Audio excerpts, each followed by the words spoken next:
we start the mechanism of elimination reaction.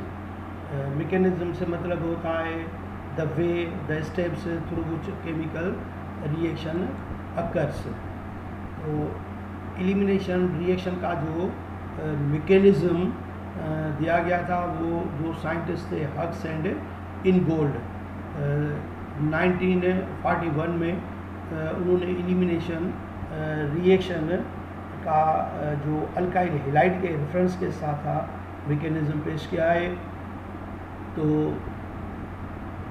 इनगोल्ड and Hughes के मुताबिक there are two types of the mechanism of elimination, that is the biomolecular elimination reaction and unimolecular elimination reaction. एक एक करके हम पढ़ेंगे. पहला है biomolecular elimination reaction. Biomolecular elimination reaction को हम E2 से ज़ाहिर करते हैं. ये 2 जो है ऊपर देते हैं, तो ये 2 से मतलब है कि जो rate determining step of the reaction है उसमें 2 molecules are involve. That is the attacking nucleophile, that is the base and alkyl halide. तो इसको हम ज़ाहिर करते हैं E2. ऐसे कह सकते हैं कि बायोमॉलिक्यूलर एलिमिनेशन रिएक्शन क्या होते हैं, which involved 2 molecules in rate determining step RDS are called biomolecular elimination reaction. तो ये जो बायोमॉलिक्यूलर एलिमिनेशन रिएक्शन है ये सिंगल स्टेप मैकेनिज्म होता है और ये थ्रू ट्रांजिशन स्टेट होता है. ट्रांजिशन स्टेट में क्या होगा कि इन कुछ अटैक ऑफ बेस, हमने बेस को बी से दिखाया है, जिसके पास ये लोन पेयर ऑफ इलेक्ट्रॉन होता है या माइनस होता है. ये न्यूक्लियोफाइल ही है. मैंने बताया आपको कि न्यूक्लियोफाइल और बेस में क्या फ़र्क है कि वही न्यूक्लियोफाइल जब एसिड पर अटैक करता है, एसिड का हाइड्रोजन, तो वो न्यूक्लियोफाइल बेस ही कहलाएगा. तो जो जितने बेस हैं वो न्यूक्लियोफाइल ही होते हैं, और वो न्यूक्लियोफाइल जो एसिड के अलावा किसी और पर अटैक करता है तब हम उसको बेस नहीं कहेंगे, सिर्फ हम उसको न्यूक्लियोफाइल ही कहेंगे. तो ये बेस जो है वो इस हाइड्रोजन पर अटैक करता है और इस हाइड्रोजन को इधर से रिमूव करेगा और फिर इधर साथ साथ ये पाई बॉन्ड बनेगा और ये हेलोजन इधर से निकल जाएगी थ्रू द ट्रांजिशन स्टेट. तो ट्रांजिशन स्टेट किसे कहते हैं, in which the attack of base on slightly acidic beta hydrogen and removal of beta hydrogen, removal of halogen atom as a halide ion की सूरत में, and formation of pi bond between the alpha carbon and beta carbon takes place simultaneously, एक ही वक्त में, जिसको हम इस तरीके से दिखाते हैं कि ये एरो दिखा रहे हैं कि ये इस पर अटैक कर रहा है, ये बॉन्ड टूट रहा है और ये नया बॉन्ड बन रहा है. ये है ट्रांजिशन स्टेट. देख रहे हैं कि बेस और हाइड्रोजन के दरमियान में ये बॉन्ड बन रहा है जो हमने दिखाया है, इस डॉट से दिखाया है, और हाइड्रोजन और कार्बन के दरमियान में जो पुराना बॉन्ड था वो टूट रहा है, जिसको हमने इस डॉट से दिखाया है. और ये पहले सिग्मा बॉन्ड था, अब ये पाई बॉन्ड बन रहा है जो डॉट से इधर दिखाया गया है. और ये जो कार्बन, अल्फा कार्बन और हेलोजन के दरमियान में जो ये पहले बॉन्ड था अब वो वीकन हो रहा है, कमज़ोर हो रहा है, टूट रहा है, जिसको हमने डॉट से दिखाया. इस स्टेट को हम क्या बोलते हैं, ट्रांजिशन स्टेट. और ये ट्रांजिशन स्टेट हाई एनर्जी वाली स्टेट होती है. आखिरकार ये अनस्टेबल ही होती है. आखिरकार ये स्टेबिलिटी कैसे दिखाएगी कि वो बिल्कुल बॉन्ड बन चुके होंगे, ये बेस हाइड्रोजन को लेकर निकल जाएगा, एक से निकल जाएगा और बॉन्ड यहाँ पर मजबूती से बन जाएगा और ये हमें मिलेगा अनसैचुरेटेड हाइड्रोकार्बन जैसे अल्कीन बन गया. ये उसकी स्टीरियोकेमिस्ट्री दिखाई गई है कि ये जो 2 एटम हमारे इधर सीधे आ रहे हैं और ये 2 एटम उसके पीछे से लग रहे हैं. इसलिए ये पाई बॉन्ड जब बनता है, आपको पता है कि इसको अब रोटेट नहीं कर सकते, तो ये ज्योमेट्रिकल आइसोमरशिप दिखाते हैं सिस एंड ट्रांस. सो अब हम बात करेंगे कि ये जो रिएक्शन हमारा एक ही स्टेप में कंप्लीट हो गया, ये प्रोडक्ट हमें मिल गई।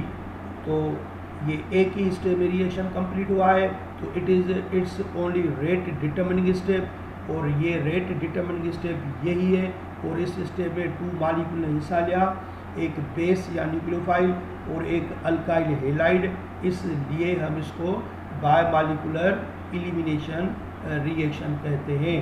तो ये जो 2 है ये इन 2 मॉलिक्यूल को इंडिकेट करता है। हम इसको ऑर्डर ऑफ रिएक्शन दिखाएंगे, तो ये भी सेकंड ऑर्डर रिएक्शन होता है। उसका रेट इक्वेशन या रेट रिएक्शन कैसे होगा वो हम डिस्कस करेंगे। अब यही एग्जांपल कुछ थोड़ा सा डिटेल में दूसरे मिसाल से, पर्टिकुलर जो मिसाल हमने दिया था उसमें दिखा रहे हैं। ये हमारे पास है इथाइल क्लोराइड, और इथाइल क्लोराइड को आपने रिएक्शन कराया था, बेस कौन सा था, पोटेशियम हाइड्रोक्साइड। तो पहले ये पोटेशियम हाइड्रोक्साइड आयोनाइज होकर K और OH में टूट जाएगा। OH जो है वो बेस ही है। अब ये मैंने पहले आपको बताया कि ये क्लोरीन इनके इलेक्ट्रॉन अपनी तरफ अटैच कर रहा है, तो ये जो हाइड्रोजन है जिसे हम क्या नाम देते हैं, बीटा हाइड्रोजन, क्योंकि जो हाइड्रोजन बीटा कार्बन पर अटैच होगा तो उसको बीटा हाइड्रोजन कहेंगे। ये स्लाइटली एसिडिक नेचर है, ये बेस है, इस पर अटैच करा है और इसके साथ बॉन्ड बना रहा है, तो ये इलेक्ट्रॉन इसको देगा। अब ये न्यायदर बॉन्ड बनेगा और उसी वक्त ये बॉन्ड क्लोरीन और कार्बन के दरमियान में ब्रेक हो रहा है थ्रू द ट्रांजिशन स्टेट। इनके ऊपर आप चार्ज लिख सकते हैं, पार्शियल नेगेटिव, पार्शियल पॉजिटिव और ये पार्शियल नेगेटिव। इस स्टेट को क्या बोलते हैं, ट्रांजिशन स्टेट, जहाँ पर वो बॉन्ड नामुकम्मल बन चुके हैं, नामुकम्मल वो ब्रेक डाउन हो चुके हैं, they are under the process of formation and breaking. तो इसको हम बोलते हैं ट्रांजिशन स्टेट। ट्रांजिशन स्टेट बिल्कुल ऐसे होती है जैसे आप जंप करते हैं किसी जगह से, एक किनारे से दूसरी जगह पर जाते हैं, एक जगह से दूसरी जगह पर, तो ये जो जंप वाला पीरियड होता है वो ट्रांजिशन स्टेट होता है। ज़ाहिर है ये जंप वाली पोजीशन में कोई भी बहुत देर तक नहीं रह सकता है और अंडर हाई एनर्जी होता है, और आखिरकार जो रिज़ल्ट मिल जाएगी वो रिज़ल्ट ये मिल गई। तो ये जो था रेट डिटरमिनिंग स्टेप ही अकेली स्टेप है, क्योंकि रिएक्शन एक ही स्टेप में कंप्लीट हुआ है और 2 मॉलिक्यूल इन्वॉल्व हुए हैं, एक बेस या न्यूक्लियोफाइल, एक सबस्ट्रेट यानी कि अल्काइल हेलाइड। तो ये कहलाएगा बायोमॉलिक्यूलर एलिमिनेशन रिएक्शन। जैसे मैंने आपको पहले बता दिया, वो लिखा हुआ है अब, as a reaction complete in single step, hence it is the only rate determining step, and in it 2 molecules, that is alkyl halide and base जो था OH are involved, hence it is called biomolecular elimination reaction। और ये second order reaction कहलाता है। Molecularity और order of reaction ये एक दूसरे से रिलेटेड होते हैं। मॉलिकुलरिटी जो मॉलिक्यूल इन्वॉल्व होते हैं उसी को बोलते हैं, और कब ज़रूर नहीं है कि ऑर्डर ऑफ रिएक्शन और मॉलिकुलरिटी सेम हो, लेकिन सेम हो सकते हैं।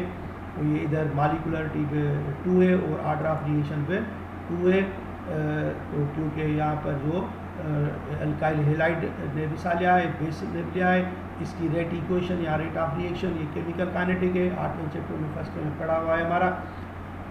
तो ये स्क्वायर ब्रैकेट किसकी है, ये कंसंट्रेशन को दिखाती है, और के क्या है, ये स्पेसिफिक रेट कांस्टेंट है, और जो स्क्वायर ब्रैकेट है स्क्वायर ब्रैकेट से denote the concentration of species. उनका यूनिट क्या होता है, मोल्स पर डेसीमीटर क्यूब होता है।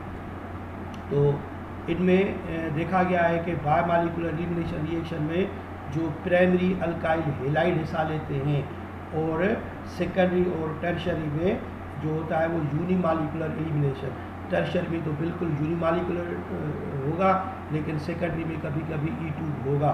तो ऑर्डर ऑफ रिएक्टिविटी इस हवाले से है। तो इधर ये जो E2 मैकेनिज्म है ये कम होता जा रहा है। और कभी कभी ये प्रॉब्लम हो जाता है कि अगर ये मॉलिक्यूल, जैसे ये हमारे पास 2 ब्रोमो प्रोपेन आइसोप्रोपाइल, तो बेस इधर से भी निकाल सकता है, इधर से भी निकाल सकता है। तो यहाँ पर जो प्रोडक्ट मिसाल के तौर पर मिसाल है इधर कि